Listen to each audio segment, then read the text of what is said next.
The day's top business news, and for that, I'm joined here in the studio by our business editor, Brian Quinn. Brian is starting with yet more chaos at Twitter as new boss Elon Musk takes aim this time at prominent journalists on the site. Good morning, Brian. Hey, Aaron. Well, late Thursday, Twitter suspended the accounts of around half a dozen high-profile journalists, most of whom have actually covered Elon Musk and Twitter critically in their publications. Among those journalists were reporters for the New York Times, the Washington Post, and CNN. A spokesperson for Twitter says the ban was a safety measure due to the sharing of real-time location data. This week, the site banned accounts that track the private jets of billionaires, including Musk's, after he said a stalker accosted a vehicle carrying his son. Well, the journalists and their media organizations say the suspensions are unjustified. Within hours, Musk had posted 2 polls suggesting that the accounts will soon be reinstated. And Twitter has been mired in chaos since Musk's takeover in October, with more than half its previous staff either laid off or having resigned. Investors in the billionaire's other ventures, meanwhile, are growing increasingly concerned that he's losing focus on the companies that made his fortune. Tesla, for example, has lost more than $700 billion in market value so far this year.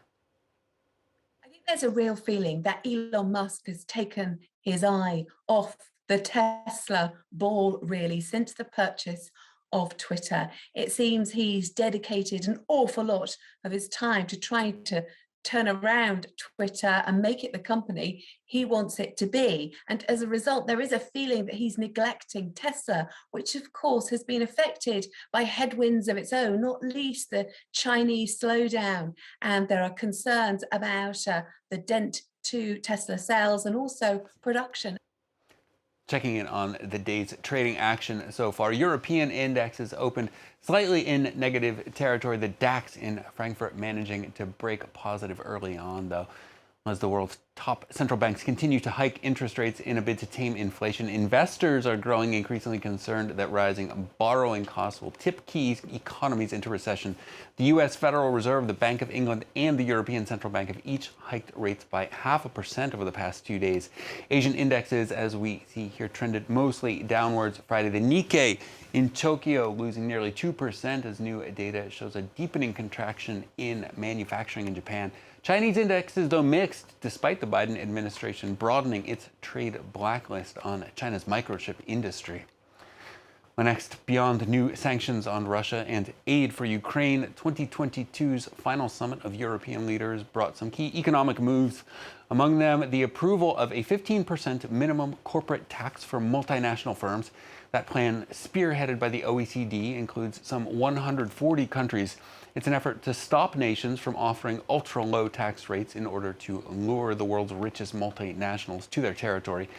Europe, however, is still grappling with how to respond to what it considers egregious protectionism in the U.S.'s recent Inflation Reduction Act. The Biden administration's landmark bill provides big tax breaks for electric vehicles, but only those produced in North America.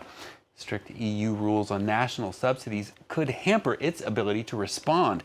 State aid is a sensitive topic in the bloc, where some countries are much better funded to help their industries than others. Here's European Commission President Ursula von der Leyen.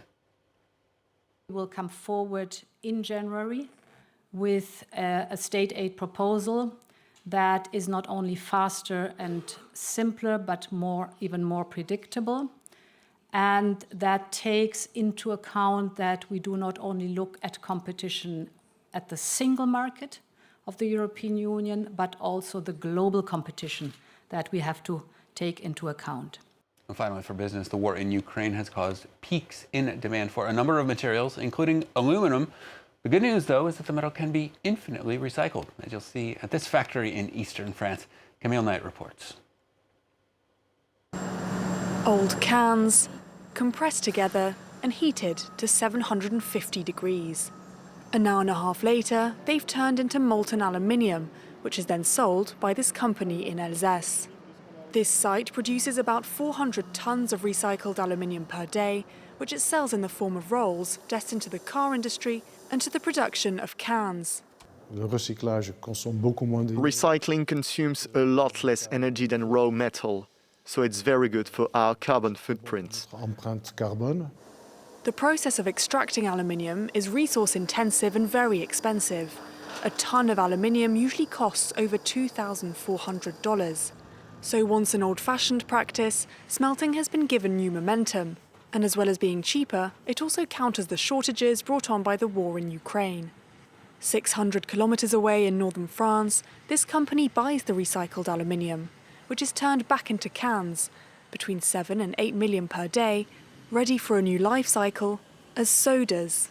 About 75% of the ore that has been extracted since we started exploiting aluminum is still in circulation to this day. And aluminum has a pretty high market value, which is a strong incentive to put in the effort to reuse it. And there's no waste along the production chain. Every last offcut is picked up and returned to the factory in Alsace to be recycled.